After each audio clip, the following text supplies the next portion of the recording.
This year's going to be a big one for RPGs. We've gathered up the best, the ones we think are going to be most worth playing. Hi folks, it's Falcon, and today on gameranx, the top 10 new RPGs of 2021. Quick disclaimer before we start, Hogwarts got delayed to 2022, and Dragon Age probably isn't going to come out until next year either. So we're not going to talk about either of those. But starting off at number 10, it's Dark Alliance. Now, we don't know exactly when this one's coming out, but it's a Dungeons & Dragons based game that some people have made cursory comparisons to Marvel's Avengers, but from everything we've seen, Dungeons & Dragons Dark Alliance is not a live service game, so it probably won't be riddled with garbage. The game's a spiritual successor to Baldur's Gate Dark Alliance 2. It involves you building up a team of very powerful people to fight a threat in Icewind Dale. Now, like I said, we don't have a firm release date, but as far as we know, it's coming out on most platforms.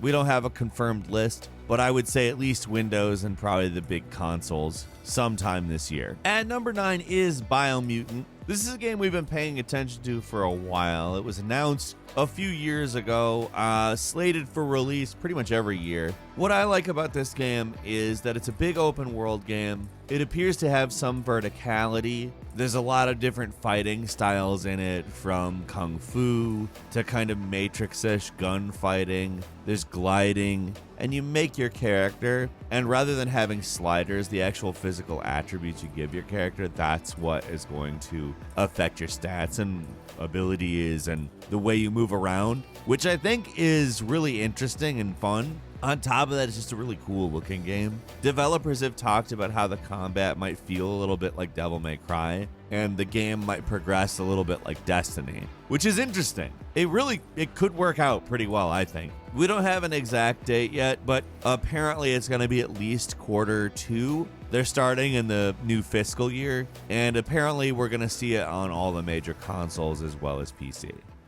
At number 8 is Gotham Knights, which appears to be very much a offshoot of Arkham Knight, because they finished that story in which the various proteges of Batman band together to stop the crime in Gotham City that has happened after Batman has died. It is being developed by WB Games Montreal, the developers of Arkham Origins, but is apparently separate from the Arkham games. We don't know exactly the relation, other than it appears to be the same kind of game, which is great, just to be completely clear. You know, basically every once in a while, superhero stuff needs a reset. This looks like a reset. Obviously, I'm always ready for more Arkham-style combat, and apparently they're trying to divide up specific abilities among the various people. For instance, Robin has access to teleportation using the Justice League satellite. But what's interesting about this too is there's apparently going to be 2-player co-op, which I really like the idea of. I am not sure whether we're talking split-screen co-op or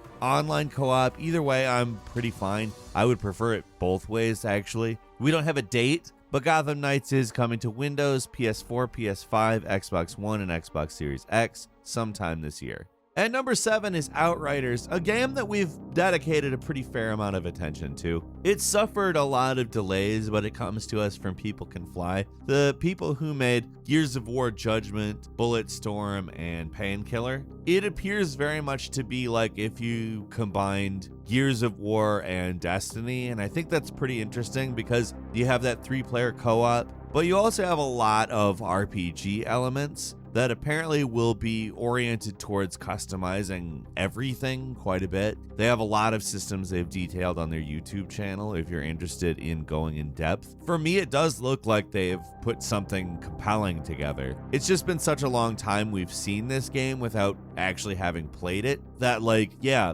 co-op, Gears of War RPG with skill trees and systems. I mean, it sounds great. I'm really interested in seeing it, and it looks like we're finally going to when Outriders lands on Windows, PS4, PS5, Xbox One, Xbox Series X on April 1st. At number 6 is Elden Ring, the collaboration with From Software and George R.R. Martin that everyone is looking forward to. It's basically an open world take on the genre that From birthed, the Soulsborne, Souls-like, whatever you want to call it genre, with lore and story brought to us by one of the most celebrated modern authors out there, George R.R. Martin. I don't know how you could go wrong with this. It seems like a stretch to imply it could go bad. I'm of course very excited for this one. We don't yet have a specific release date, however it is supposed to come this year. At number 5 is Monster Hunter Rise, which has been developed alongside Monster Hunter World with a key addition. Monster Hunter Rise, as its name implies, is attempting to inject some level of verticality into the Monster Hunter milieu.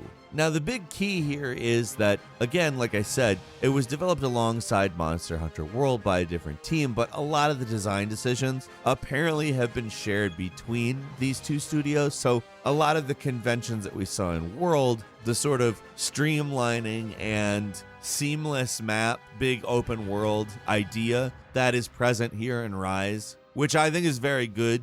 I mean, you could make a Nintendo Switch Monster Hunter and make the case that unlike Rise, which was on the quote-unquote bigger consoles, it was going to return to the zoned approach. I like the open world approach personally. This one is actually built on the Resident Evil engine, which I think is interesting, but very much could lend itself to some good stuff. That is a good engine. Monster Hunter Rise is coming to Nintendo Switch exclusively on March 26th.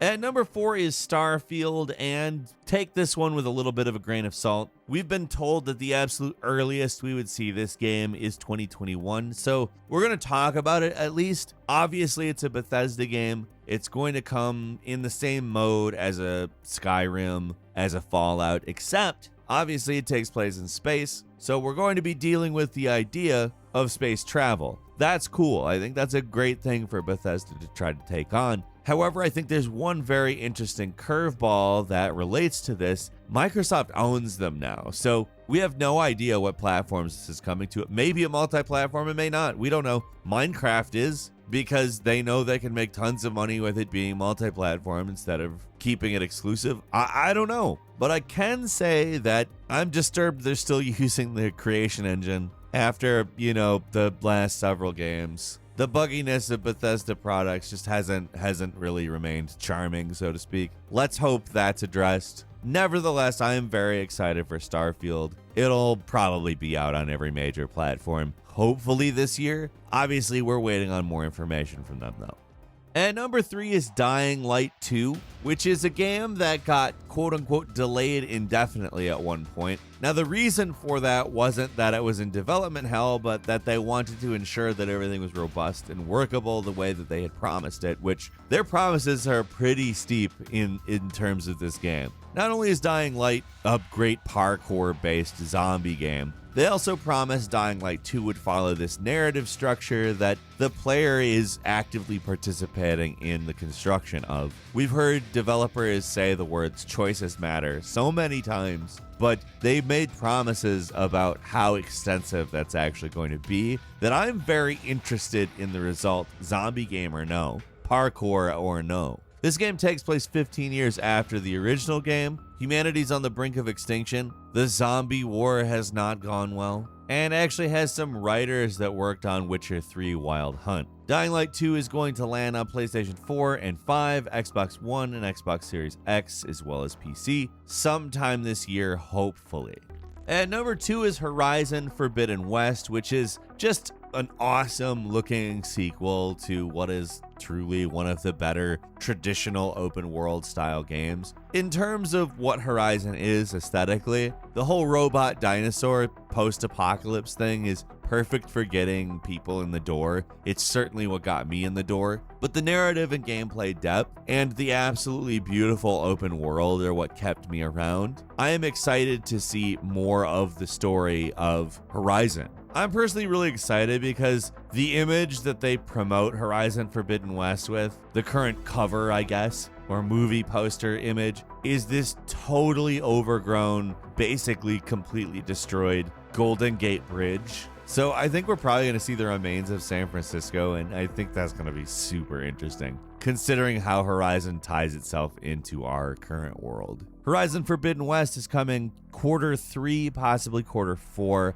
on PS4 and PS5. And finally, at number 1 is Vampire the Masquerade Bloodlines 2. a sequel to a 2004 action RPG that a lot of people hold very dear. Now, in a lot of ways, this is kind of considered Vampire Simulator, but it is a narrative-driven game where you join one of 5 vampire clans, taking place in Seattle as you, a fledgling vampire who was transformed in a mass attack, which has ultimately caused a lot of interclan conflict. Beyond the setup, all I can really do is speculate. I think we're going to see a pretty open worldy type game here, and I think that's good because Vampire the Masquerade Bloodlines is a perfect place to do that. We'll be seeing the game on PS4, PS5, Xbox One, Xbox Series X, and Windows sometime this year. Also, a quick bonus game for you. Nier Replicant is an upgraded version of Nier Replicant, which is a offshoot of Nier Gestalt, which is very confusing, but Nier is a very confusing series. That doesn't mean it's not worth playing. I love Nier. It is apparently an upgraded version of Nier Replicant as opposed to some sort of outright remake, and their intent is to retool the battle system to be appealing to Nier Automata fans, which that's great. Nier Replicant version 1.22474487139, yes, that's the actual title, is coming to PS4 and Xbox One in April. Bravely Default 2, the true successor to the original, where Bravely Second was kind of a continuation of the story and felt more like an expansion. This is a proper JRPG sequel in which they've created an entirely new world, entirely new cast. With that, I think we're looking at a pretty good release schedule. Which games are you playing? Leave us a comment. Let us know what you think. If you like this video, click like. If you're not subscribed, now's a great time to do so. We upload brand new videos every day of the week. The best way to see them first is, of course, a subscription. So click subscribe. Do not forget to enable all notifications. As always, we thank you very much for watching this video. I'm Falcon. You can follow me on Twitter @FalconTheHero. We'll see you next time right here on gameranx.